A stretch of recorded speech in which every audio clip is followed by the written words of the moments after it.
하나님을 기뻐하며 찬양하며 보실 말씀은 열왕기상 5장 1절부터 18절까지 말씀이 되겠습니다.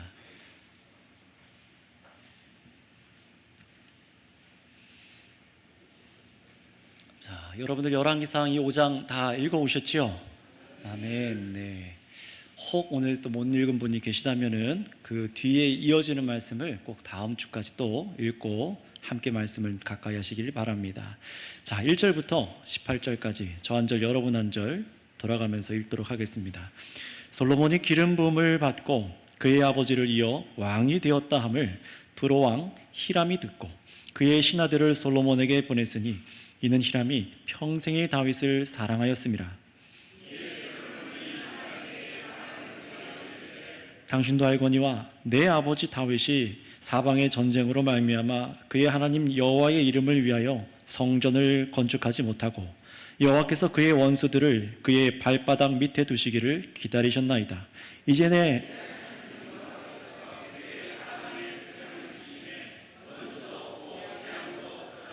여호와께서 내 아버지 다윗에게 하신 말씀에 내가 너를 이어 내 자리에 오르게 할 내 아들 그가 내 이름을 위하여 성전을 건축하리라 하신 대로 내가 내 하나님 여호와의 이름을 위하여 성전을 건축하려 하오니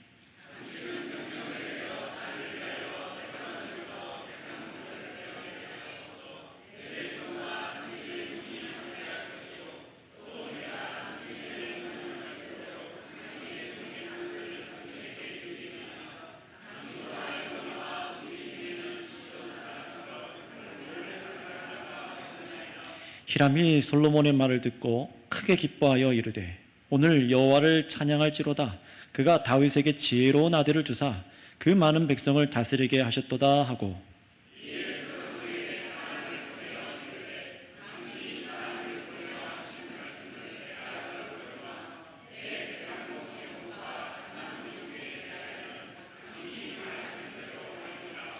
내 종이 레바논에서 바다로 운반하겠고 내가 그것을 바다에서 뗏목으로 엮어 당신이 지정하는 곳으로 보내고 거기서 그것을 풀리니 당신은 받으시고 내 원을 이루어 나의 궁정을 위하여 음식물을 주소서 하고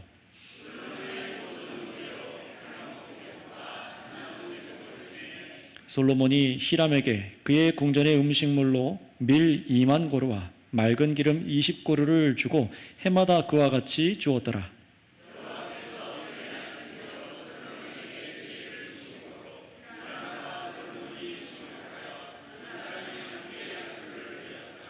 이에 솔로몬 왕이 온 이스라엘 가운데서 역군을 불러 일으키니 그 역군의 수가 3만 명이라.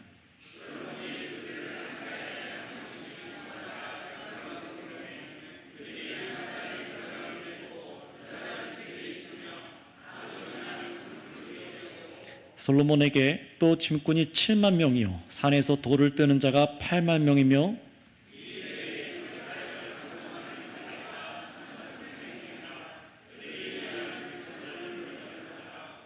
이 왕이 명령을 내려 크고 귀한 돌을 떠다가 다듬어서 성전의 기초석으로 놓게 하매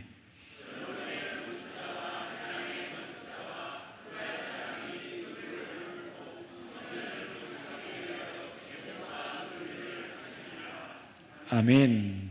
자, 오늘은 이 말씀을 가지고 성전 건축 준비를 위한 지혜라는 제목으로 설교하겠습니다. 우리는 분명히 솔로몬 왕의 한계를 계속해서 이 말씀을 통해서 확인하고 있어요. 그렇지만 또 한계만 보는 것이 아니라 동시에 하나님께서 세우신 참된 왕 예수 그리스도께서 과연 어떤 분이어야 하는가, 어떤 왕이어야 하는가를 이 솔로몬 왕을 통해서 우리가 지금 배우고 있는 중입니다. 그래서 지난 1장부터 한번 생각해 보세요. 하나님이 세우시는 우리의 참된 왕, 예수님은 어떤 왕이어야 됩니까? 세상에 탐욕으로 세워주시는 왕이 아니라 이 솔로몬처럼 하나님의 언약대로 세워주셔야 되는 분이고 또 하나님이 세우시는 왕, 이 왕은 진리를 따지면서 어떤 하나님의 법은 지키고 어떤 하나님 법은 어기고 이렇게 선택하면서 자기가 하나님 말씀을 마음대로 대하는 게 아니라 하나님의 모든 율법을 다 지켜 순종해야 하는 왕이어야 된다. 이것을 우리가 또 배웠어요. 또 하나님이 세우시는 왕은 지혜로 백성을 다스리는 왕이어야 된다고 우리가 확인했죠. 그 지혜는 뭡니까? 하나님 뜻대로 선과 악을 분별해서 정말로 의로 사람들을 다스려야 될 뿐만 아니라 우리를 구원에 이르게 하는 지혜가 되시고, 또 백성을 믿음에 부요하게 하여 주시고 하나님의 영광으로 우리 백성들을 천국에 함께 있게 하시는 왕이 참으로 하나님께서 세우시는 그리스도다라는 것을 이 솔로몬 왕을 빗대어서 우리가 지난 시간에 또 확인했습니다. 이 솔로몬을 통해 우리를 다스리시는 유일한 구주, 우리 예수님이 어떤 지혜로 완전하셔야 할 왕인지 계속해서 믿음의 눈으로 우리가 바라보도록 이 말씀이 있는 거예요. 자, 그리고 이번에는 솔로몬 왕이 지혜로 이제 뭘 짓기를 준비합니까? 뭘 지으려고 준비하죠? 예, 그렇죠. 성전을 지으려고 지금 준비합니다. 굉장히 중요한 부분이죠. 이 땅 위에 세워져야 될 하나님의 성전의 의미들이 무엇인지를 그래서 이 말씀들을 통해서 저와 여러분들에게 가르쳐 주실 겁니다. 성전이란 이 주제는 굉장히 중요합니다. 그래서 이 솔로몬에 대한 11장까지 말씀 딱 한 중간에 이 성전에 대한 말씀이 자세하게 말씀되고 있는 이유가 이것 때문이에요. 죄인인 우리와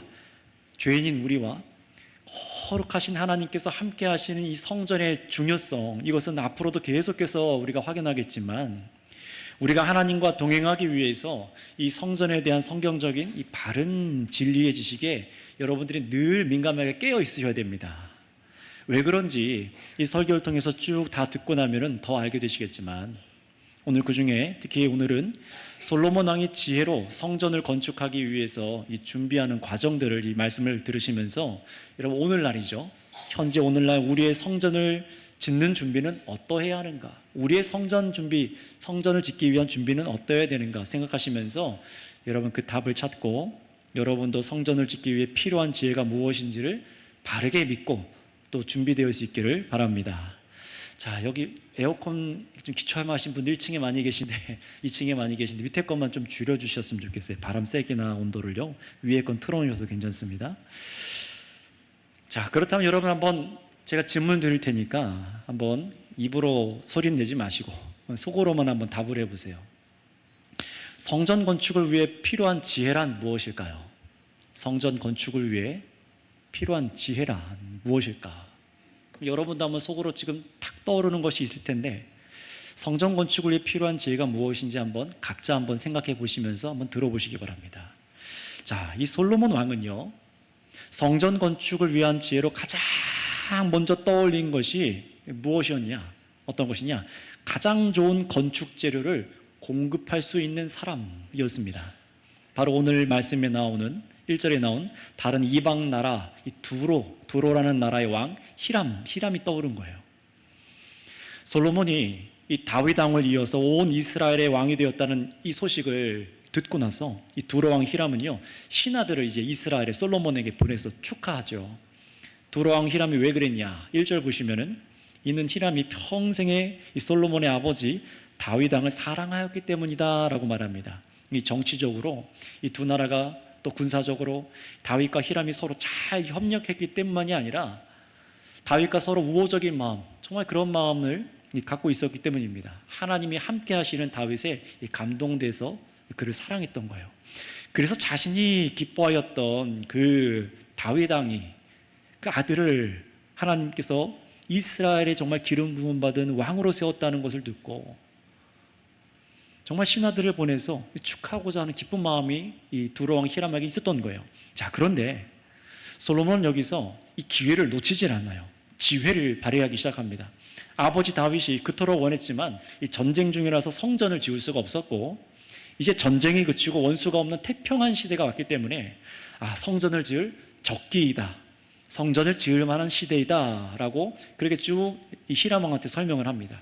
그리고 솔로몬 자신이 바로 하나님께서 자기 아버지 다윗에게 약속한 성전을 지을 그런 아들이다 라고 말하면서 두로 왕 히람에게 이렇게 요청합니다. 뭐라고 요청했는지 우리 6절 말씀 한번 읽어볼까요?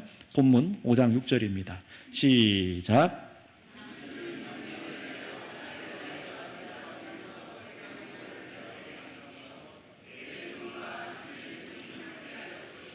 또 내가 당신의 모든 말씀대로 당신의 종의 삭슬 당신에게 드리이다. 당신도 알거니와 우리 중에는 시돈 사람처럼 벌목을 잘하는 자가 없습니다. 아멘. 자, 이 히람이 다스리는 두로라는 지역은요, 나라는요, 지금의 이 레바논, 지금 저 이스라엘 가자지구 그쪽을 말하는 거예요. 지금 레바논 베이루트 남쪽에 해안에 자리 잡은 해안의 이제 수도입니다. 거기에 가장 좋은 건축 자재인 백향나무가 있는데, 목나무가 있는데, 그 나무를 이제 달라고 지금 요청을 하는 거예요. 성전을 짓기 위해서. 게다가 그 두로라는 나라가 이제 가장 강력한 그 당시에 해상 무역을 쥐고 있었던 나라였기 때문에 이 커다란 목재를 이제 물로 보내는 것에는 가장 적합했던 겁니다. 그런데 여기서 솔로몬은요, 백향목을 구하면서 조건을 이렇게 얘기하죠. 이스라엘 사람들, 우리나라 사람들을 당신 나라에 보내서 같이 나무를 베게 할 텐데 그 지역 사람들이 벌목을 잘 하기 때문에 함께 백향목을 같이 배에 실어주세요 라고 이렇게 솔로몬이 히람에게 부탁을 합니다. 그것도 공짜가 아니었어요. 히람 왕의 벌목하는 그 종들을 일하는 것에 이 값을 매겨가지고 돈을 왕에게 주겠습니다 라고 값을 쳐주겠다는 거예요. 자, 그러자 어떤 답변이 돌아왔느냐. 7절에 보시면 두로의 히람 왕이 하나님을 믿는 사람은 아니지만 이 솔로몬의 말을 기뻐합니다. 기뻐해서 이스라엘 나라의 여호와 하나님을 찬양합니다 라고 얘기합니다. 왜냐하면 성전을 짓는다는 것은 자기가 가까이 교역을 하는 나라에 성전을 짓는다는 것은 뭘 의미하냐? 성전을 짓는다는 건 그 시대가 평안하다라는 것을 의미하는 거예요. 평안하고 백성이 가장 안정된 삶과 신앙으로 결집하는 시대를 의미했기 때문에 하나님께서 다윗의 지혜로운 아들 솔로몬에게 많은 백성을 평안하게 다스리게 하셨구나라는 것을 확신하고 흔쾌하게 이제 백향목을 내어주기 시작하는 겁니다. 솔로몬 아버지 다윗을 나라의 왕으로 사랑했을 뿐만 아니라 히람이 또 다윗의 아들에게 하나님께서 지혜로운 아들을 되게 하셔서 성전을 짓는다라고 생각하니까 기쁜 마음으로 건축 재료를 공급한답니다. 물론 정치적인 어떤 안목도 있었겠죠. 그래서 백향목만이 아니라 건축하기에 좋은 잣나무도 공급해 주겠다라고 인심을 팍팍 쓰는 겁니다. 자, 그런데 이 히람 왕이 앞에 솔로몬 왕이 제시한 조건과 다른 얘기를 한 걸 여러분 읽으셨어요. 우리 9절 한번 보도록 할까요? 9절을 보시면은 한번 읽어보도록 하겠습니다. 솔로몬 왕과 다른 얘기를 히람 왕이 조건으로 다시 이렇게 바꿔서 얘기하는데 9절 읽어볼게요. 시작. 내 종이 레바논에서 바다로 운반하겠고 내가 그것을 바다에서 뗏목으로 엮고 당신이 지정하는 곳으로 보내고 거기서 그것을 풀리니 당신은 받으시고 내 원을 이루어 나의 궁정을 위하여 음식물을 주소서 하고. 아멘.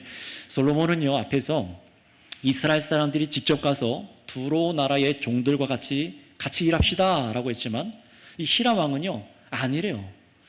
우리가 나무를 베어서 바다의 뗏목에 엮어서 아래로 내려보내고 나무도 다 풀어서 육지로 우리가 내려줄 테니 당신들 솔로몬 왕이요, 당신들의 이스라엘 백성들은 그저 나무만 받아주세요 라고 말합니다. 게다가 일꾼들이 일한 돈도 필요 없대요.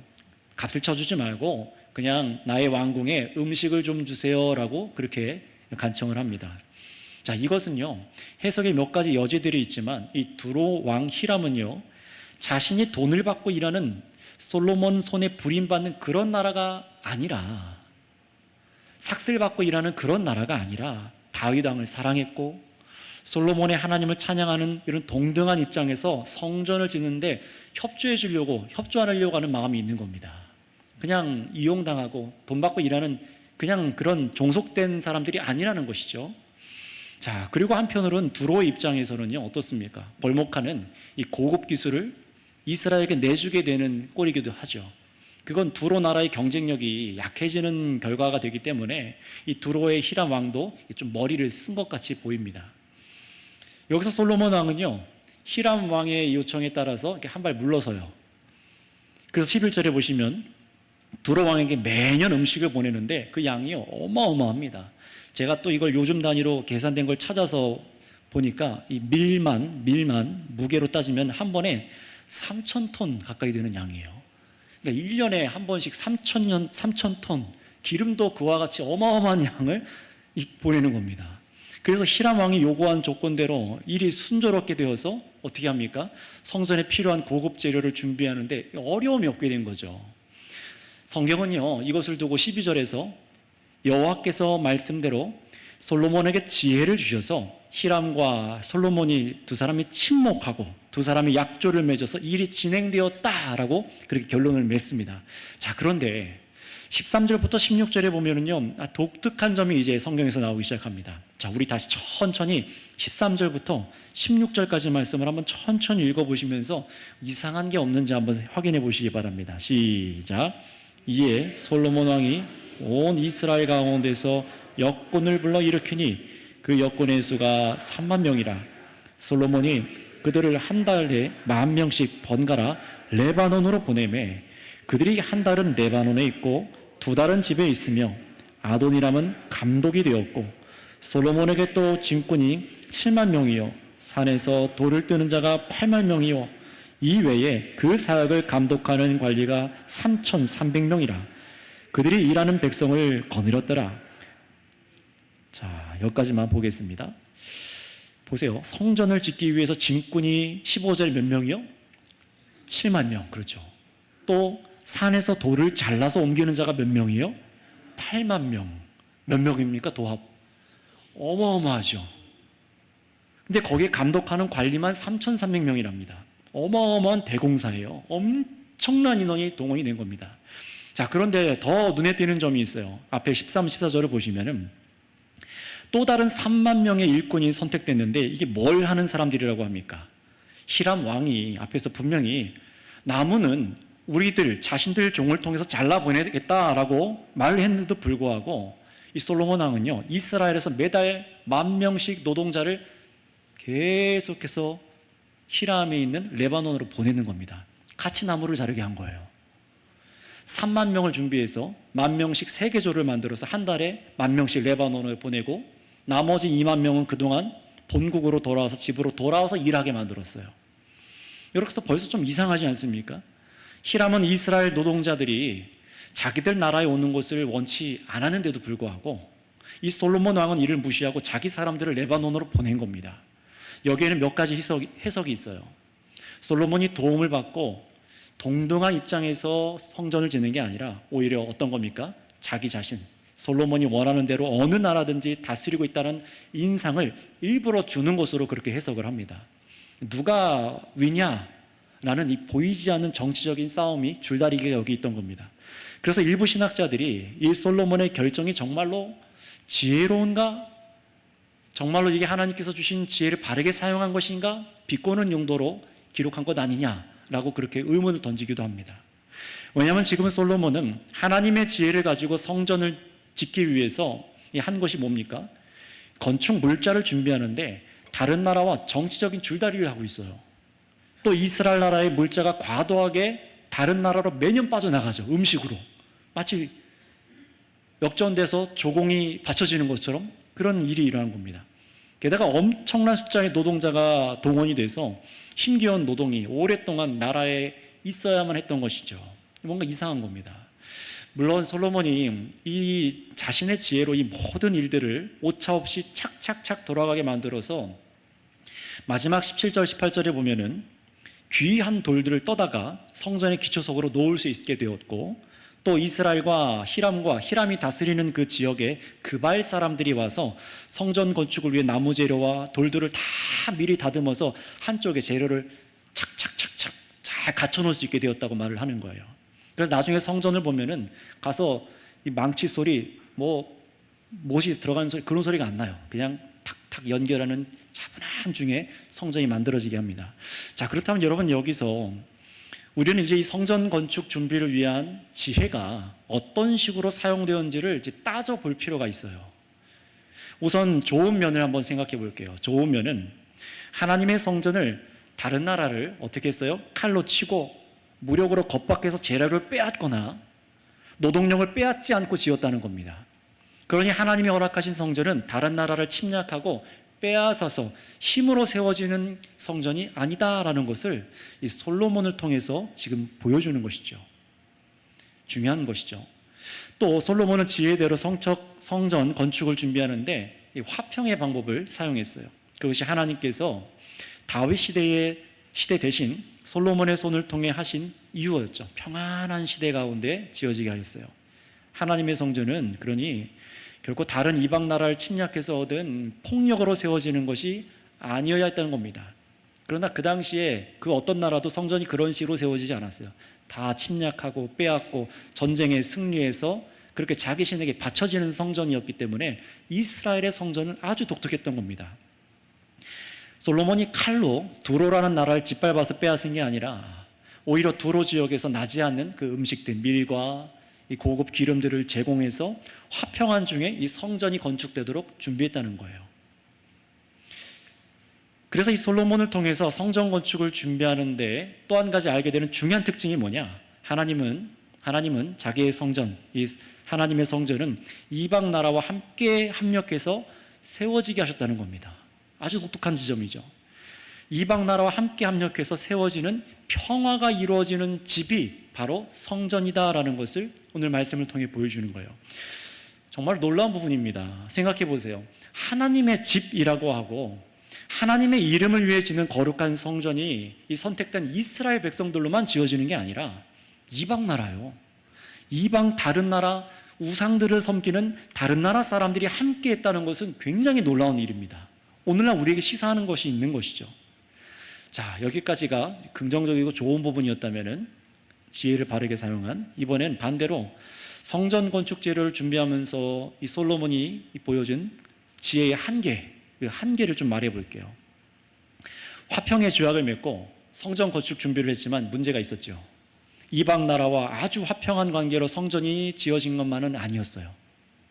분명히 두로왕 히람이 기뻐하여서 이 제목을 공급했지만 솔로몬 왕은요, 동등한 입장이 아니라 이스라엘이 이 두로보다 더 높은 위치에 있음을 계속해서 은연중에 보이려고 했습니다. 이건 어디에서 증명이 되냐면 나중에 솔로몬 왕이요, 자기의 왕궁과 이 성전을 다 짓고 나서 두로 왕에게 이 선물로, 잘했다고 선물로 몇몇 땅을 주는데 굉장히 쓸모없는 땅을 줍니다. 그래서 두로 왕이 마음에 들지 않아서 굉장히 싫어하는 것이 말씀에 기록되어 있어요. 게다가 성전을 짓기 위해서 너무나 많은 노동력이 동원되었고 착취되는 구조로 성전 건축 준비가 이루어졌다라는 것은요, 결코 좋은 면으로만 볼 수가 없는 겁니다. 여러분 기억나십니까? 이스라엘 백성들이 이집트에서 고된 노역을 했어요. 그들의 신전과 그들의 무덤, 그들의 우상들의 신전을 세우느라 얼마나 고생했습니까? 근데 그 일을 지금 똑같은 것으로 하고 있는 거죠.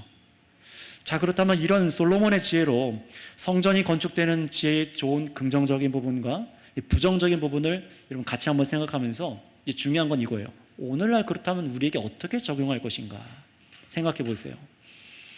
우리에게 필요한 성전 건축을 위한 지혜는 그렇다면 이제 어떠해야 할까요?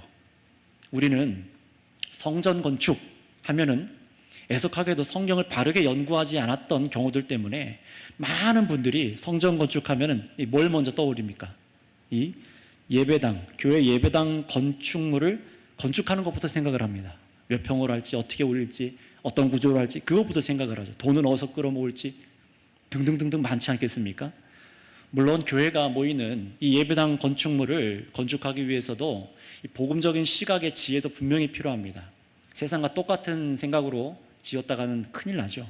그러나 우리가 성전 건축 준비를 위해 필요한 지혜가 무엇인가라는 이 성경적인 질문을 생각할 때 가장 먼저 떠올려야 될 것은요, 진짜 돌로 된 건축물들을 우리가 어떻게 지을까? 이런 게 결코 아니라는 겁니다. 절대 그것이 먼저 생각나서는 안 된다는 거예요. 왜냐하면 교회된 우리가 이미 아는 것처럼 솔로몬의 성전이 예표하는 것은 지금 우리들이 예배하는 이 공간, 건축물이 아니라 솔로몬의 성전이 예표하는 것은 바로 무엇입니까? 참 성전이 되시는 살아계시는 예수 그리스도이시기 때문에 그렇습니다. 예수님이 참 성전이시기 때문에 그래요. 그래서 예수님께서는 요한복음 2장에서 예수님 자신의 육체를 가르쳐서 성전이다 라고 분명히 말씀하셨잖아요. 우리 말씀에서 확인해 보겠습니다. 요한복음 2장 19절부터 22절입니다.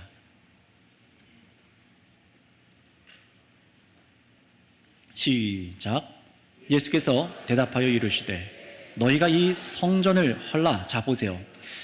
예수께서 대답하여 이르시되 너희가 이 성전을 헐라라고 말해요. 이 사람들이 이 성전 딱 들으면 뭐가 생각났을까요? 그렇죠. 지금 건축물이죠. 헤롯의 성전입니다. 왜냐하면 솔로몬 성전은 한번 파괴됐었고 그 다음에 이제 헤롯의 성전이 이스라엘에 서 있었던 건데 이걸 생각하고 있는 거예요. 자, 계속 읽을게요. 성전 헐라. 시작. 내가 사흘 동안에 일으키리라. 유대인들이 이르되 이 성전은 46년 동안에 지었거늘 내가 3일 동안에 일으키겠느냐 하더라. 그러나 예수는 성전된 자기 육체를 가리켜 말씀하신 것이라. 죽은 자 가운데서 살아나신 후에야 제자들이 이 말씀하신 것을 기억하고 성경과 예수께서 하신 말씀을 믿었더라. 아멘. 성경이라고 말하는 것은, 제자들이 말하는 성경이라는 것은 이 구약 성경을 말하는 거예요. 계속해서 구약 성경에서 말하고 있었던 그 성전이 이 예수님을 예표하는 것이었구나. 예수님의 육체가 죽고 3일 만에 다시 살아나는 것이 성전이 무너졌다가 다시 세워진다는 것을 얘기하는 것이었구나. 진짜 성전이 예수님이라고 말하는 거예요. 그러니 지금 우리가 앉은 이 건축물은 애석하게도 성전이 아닙니다. 내가 성전에 뭘 좀 갖다 놓으려고요? 절대 그런 말 하는 거 아니에요. 내가 성전에 가서 좀 봉사 좀 하려고요? 절대 그런 말 하는 거 아닙니다. 예수님께서 이 땅에 오시고 죽고 부활하신 이후부터는, 잘 들으셔야 돼요, 성막도, 지성소도, 언약궤도, 솔로몬의 성전도, 제사 제도들도 다 완성되어서 다시는 있지 않습니다. 왜냐하면 구약에서 성막과 그 안에 있는 기물들과 성전과 제사 제도는 전부 다 예수 그리스도를 예표하는 것이기 때문에 그래요. 하나님께서 우리에게 오셔서 하나님과 사람이 참으로 함께하는 이 놀라운 이 동행이 바로 살아있는 성전 예수님으로 시작되게 하신 거예요. 예수님께서는 그래서 감히 하나님께 나아갈 수 없는 우리들이, 죄인들이 하나님께 나올 수 있도록 하신 일이 무엇입니까? 무엇을 준비하셨죠? 먼저 자신이 육신이 말씀이신데도 불구하고 육신이 되어 우리에게 찾아오셨잖아요. 죄인들과 함께하여 주시고 자신을 믿도록 말씀과 표적을 보여주시고 십자가에서 우리를 위해서 예수님 자신을 성경대로 하나님께 아주 흠없는 제물로 예수님께서 드리신 것입니다. 여러분, 주님이 왜 이렇게 우리의 죄를 씻고 저와 여러분들을 왜 거룩하게 하신 것입니까? 그냥 세상에서 잘 살라고요? 아닙니다. 바로 저와 여러분이요, 우리가 예수님 안에서 우리도 주님께 연결될 성전이 되어서 하나님이 우리 안에 계시게 하시기 위해서입니다. 바로 이 목적이에요. 그래서 오신 겁니다. 그래서 자신을 준비하신 겁니다. 흠없는 제물로요. 저와 여러분들이 예수님께 연결된 성전이 되게 하시려고요. 그러니 돌로 된 건축물이 성전이 아니라 하나님께서 지혜로 이 땅 위에 아주 완전하고 살아있고 움직이는 성전을 지으시는데, 바로 예수님을 믿고 주님과 하나 된 저와 여러분들 교회가 이 존재라는 사실을 기억하시기 바랍니다. 그러니 여러분, 이 진리를 잘 들으셨다면은 저와 여러분이 이제 성전으로 지어져 가는데 어떤 지혜가 필요한지를 한번 생각해 보세요. 어떤 정치적인 계산이 필요하겠습니까? 줄다리기가 완력 다툼이 필요합니까? 누군가의 노동력을 착취해야 합니까? 아니죠.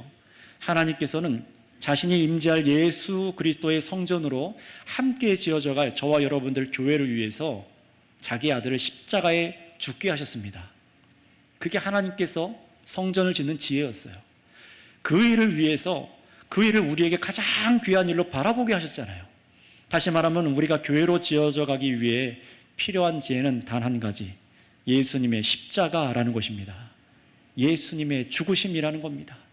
예수님이 바로 우리가 교회로 지어져 가는데 가장 중요한 지혜라는 것입니다.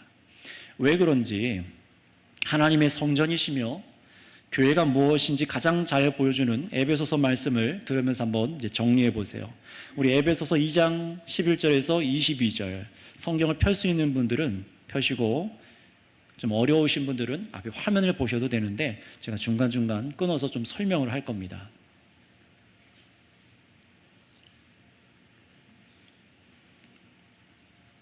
교회가 무엇인지 이해하기 위해서 제가 취임하고 나서 제가 이 에베소서 설교를 2번이나 했어요. 연속해서. 굉장히 중요한 본문인데요. 자, 보겠습니다. 11절부터 그러므로 생각하라 너희는 그때의 육체로는 이방인이요 라고 말해요. 교회에게 얘기하는데 너희는 그때에 아직 예수님을 만나기 전을 얘기하는 겁니다. 그때 육체로는 이방인이요. 이방인이 뭡니까? 이 두로 왕 히람처럼 하나님과 관계없는 이방인이었다는 겁니다. 손으로 육체에 행한 할례를 받은 무리라 칭하는 자들로부터 유대인들로부터 할례 받지 않은 무리라 칭함을 받는 자들이라. 저와 여러분들을 얘기하는 거예요. 우리들이 유대인들에서 보면 이방인들이잖아요. 그렇죠? 12절 그때의 너희는 그리스도 밖에 있었고 이스라엘 나라 밖의 사람이라. 약속의 언약들에 대하여는 외인이요 세상에서 소망이 없고 하나님도 없는 자이더니. 아니 우린 소망이 없었다고요? 있었는데요? 아니요, 우린 소망이 없었죠. 헛된 소망만 품었죠. 돈과 장수와 여러 가지 이 땅에서 지금도 죽지 않으려고 애를 쓰고 있는 사람들 많은데 어떡합니까? 절대 권력자, 독재자는 오래오래 살려고 장기를 바꿔가는 연습을 한대요. 그런 연구를 하고 있대요. 그게 지금 오늘날 우리가 뉴스에서 보는 겁니다. 어떻게든 다른 사람을 착취하고 군림하고 전쟁에서 위에 서서 오래오래 살아보려고 그런 식으로 예전처럼 진시황처럼 불로초를 지금도 만들고 있는 겁니다. 헛된 소망이죠. 헛된 소망이죠. 진짜 소망은 하나님께만 있었어요. 영원한 생명, 영원한 복락, 영원히 하나님의 영광을 아는 그 소망은 유대인들에게만 처음에 있었던 겁니다. 우리에게는 없었던 약속이었어요. 그랬던 우리였는데 13절 보세요. 이제는 전에 멀리 있던 너희가 유대인과 이방인 우리죠. 그리스도 예수 안에서 그리스도의 피로 가까워졌느니라 라고 말해요. 그리스도의 피가 뭘 말하는 겁니까? 십자가죠. 그래서 14절에 그는 예수님은 우리의 화평이신지라. 아멘. 둘로 하나를 만드사 원수된 것 곧 중간에 막힌 담을 자기 육체로 허시고 법조문으로 된 계명의 율법을 폐하셨으니 이는 둘로 자기 안에서 한 세 사람을 지어 화평하게 하시고 십자가로 이 둘을 한 몸으로 하나님과 화목하게 하려 하심이라. 원수된 것을 십자가로 소멸하시고 또 오셔서 먼 데 있는 너희에게 우리에게도 평안을 전하시고 가까운 데 있는 유대인들에게도 평안을 전하셨으니 이렇게 하신 목적이 뭐예요? 18절 이는 그로 말미암아 예수님으로 말미암아 우리 둘이 한 성령 안에서 하나님 아버지께 나아감을 얻게 하려 하심이라. 참 예배자로 나가게 하신다는 거예요. 19절 그러므로 이제부터는 너희는 결론이죠. 그러므로 이제부터 너희는 우리는 외인도 아니요 나그네도 아니요 오직 성도들과 동일한 시민이요 하나님의 권속이라. 그리고 이제 중요한 20절이 나옵니다. 너희는 사도들과 선지자들 터 위에 세우심을 입은 자라. 그리스도 예수께서 친히 모퉁이 돌이 되셨느니라. 솔로몬은 가장 귀한 돌을 떠다가 성전의 기초로 삼았어요. 그러나 어떻습니까? 하나님께서는요 우리가 버린 돌 예수 그리스도를 성전의 모퉁이 돌 삼으셔서 성전 건축을 준비하셨어요. 그게 예수님입니다. 예수님께서 자기에게 연결될 성전의 기초가 되셨답니다. 그래서 21절 어떤 일이 일어났습니까? 21절 그의 안에서 건물마다 예수님 안에서 유대인과 이방인만이 아니라 죄인들이 서로 원수가 되어 있는 우리들이 어떻게 해요? 서로 연결하여서 주 안에서 성전이 되어가고 너희도 성령 안에서 하나님이 거하실 처소가 되기 위해 집이 되기 위해 그리스도 예수 안에서 함께 지어져 가느니라. 할렐루야. 정말 이게 하나님께서 예수님을 통해 지으실 성전이고 그 일 위해서 이루신 지혜입니다. 그러니 하나님께서 우리를 하나님이 거하실 처소, 여러분 자신이 하나님이 거하실 처소, 그 성전이 되게 하시려고 준비한 지혜는 누구시라고요? 예수님이에요. 예수님의 십자가로 우리 죄를 씻으시고 사람들 사이에 서 있었던 막힌 담을 영원히 허물어 주셨습니다. 우리가 예수님 안에서 연결되어서 살아있는 성전이 되게 하신 거예요. 따라서 여러분 하나님의 성전을 지으시는 하나님의 지혜, 예수님께서 행하신 일을 한번 떠올려 보세요. 어떻게 성전을 준비하셨습니까? 죄인들이 십자가의 복음을 듣고 그 능력을 믿음으로 받을 수 있도록 예수님 자신은요 하나님 아버지께 순종하셨죠. 그리고 죽으셨습니다. 그렇게 준비하신 거예요, 성전을요. 정치적인 계산은커녕 저와 여러분들을 착취하셔서 우리의 고된 노동 위에다가 성전을 세우신 것이 아니라 도리어 자신이 고난을 당하시고 자신이 순종하시고 우리에게 자신을 내어주셔서 바로 여러분이 하나님이 기뻐하시는 성전이 되도록 준비하여 주신 줄을 믿습니다.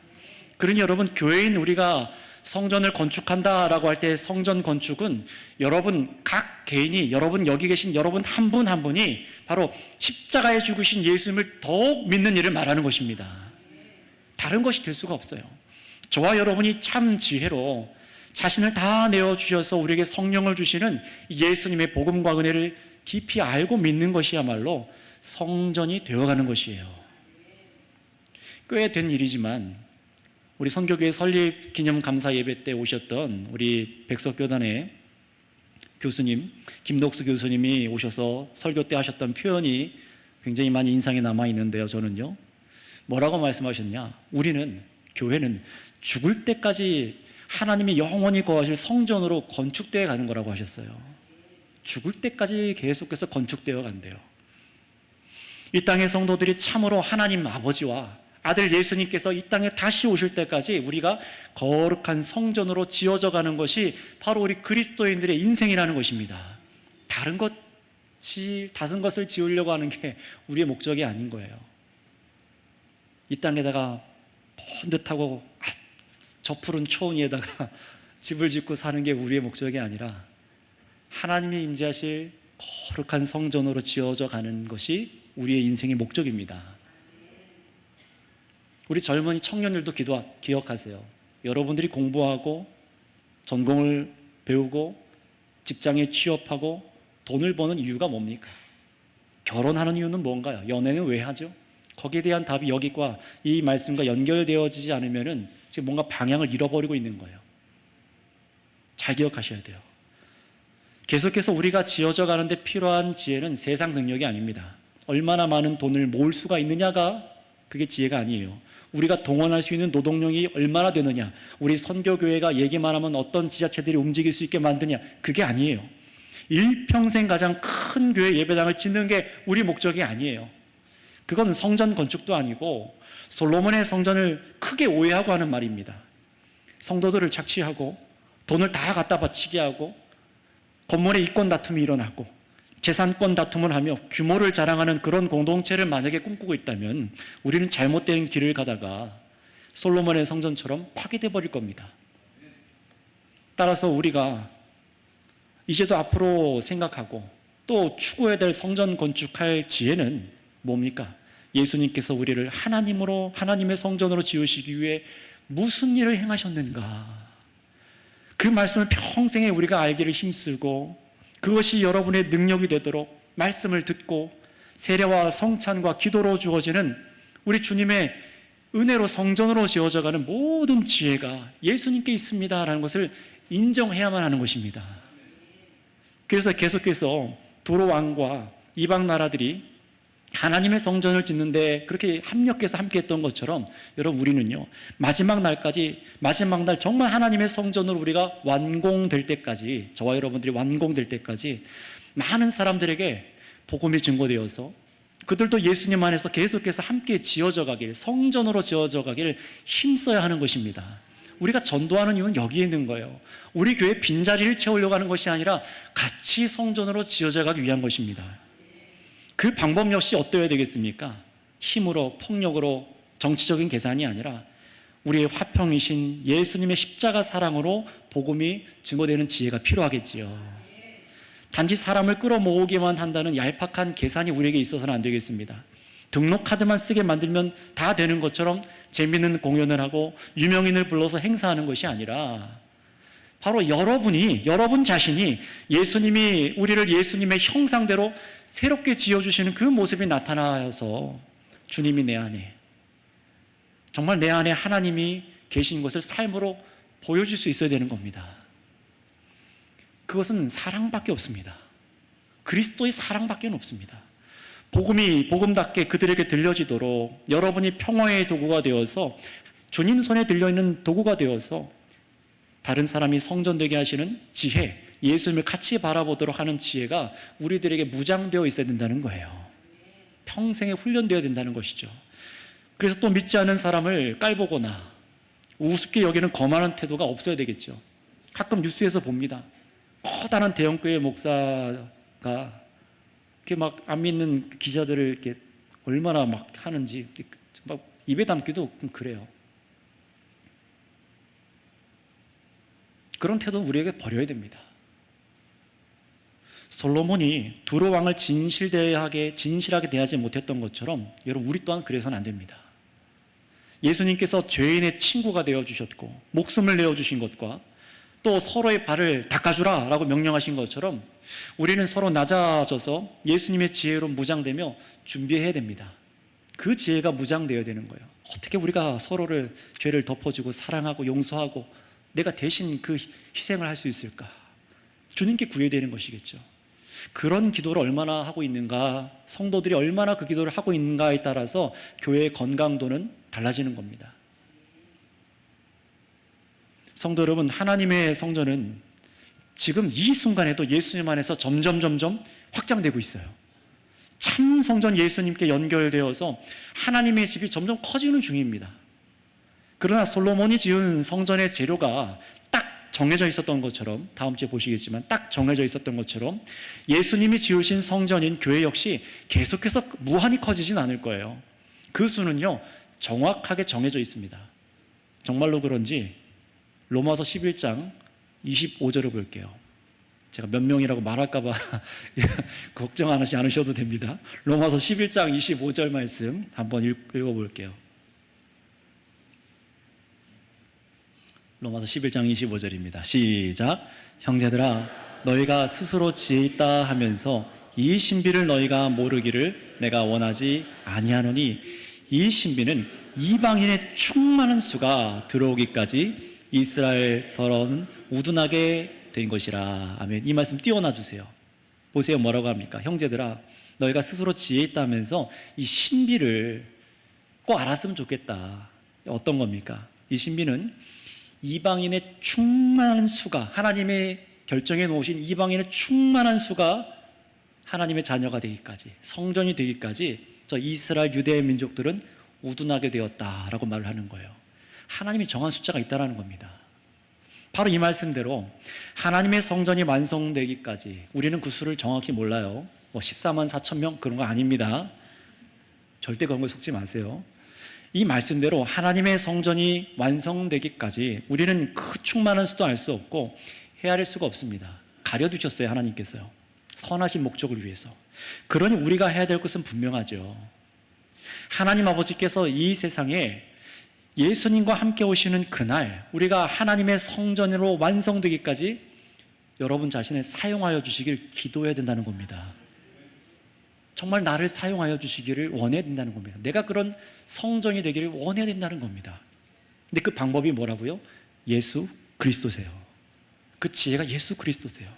하나님의 지혜이신 예수님의 십자가 부활의 복음으로 평생에 주님께서 나를 붙들어 주셔서 나를 거룩한 성전으로 지어가 주시길 여러분 기도하실 뿐만 아니라 주님께서 택하여 부르시기로 작정된 사람들을 향해서 나아가 복음을 전하는 겁니다. 우리는 그들이 누군지 모르지만 계속해서 전하는 거예요. 이 일을 위해 가장 뛰어난 지혜, 예수님의 복음으로 열방의 사람들이 하나님의 임재하실 거룩한 성전으로 함께 지어져 가도록 여러분 이 목적을 품고 같이 기도하는 교회가 되시기 바랍니다. 그래서 오직 우리를 성전되게 하신 이 예수님의 지혜, 십자가 복음이 여러분의 삶으로, 우리의 열정으로, 사람들을 태하는 태도로 나타나서, 그렇게 드러나서 하나님께서 기뻐하시는 예배가 평생 우리 가운데 있기를 축복합니다. 함께 찬양하겠습니다.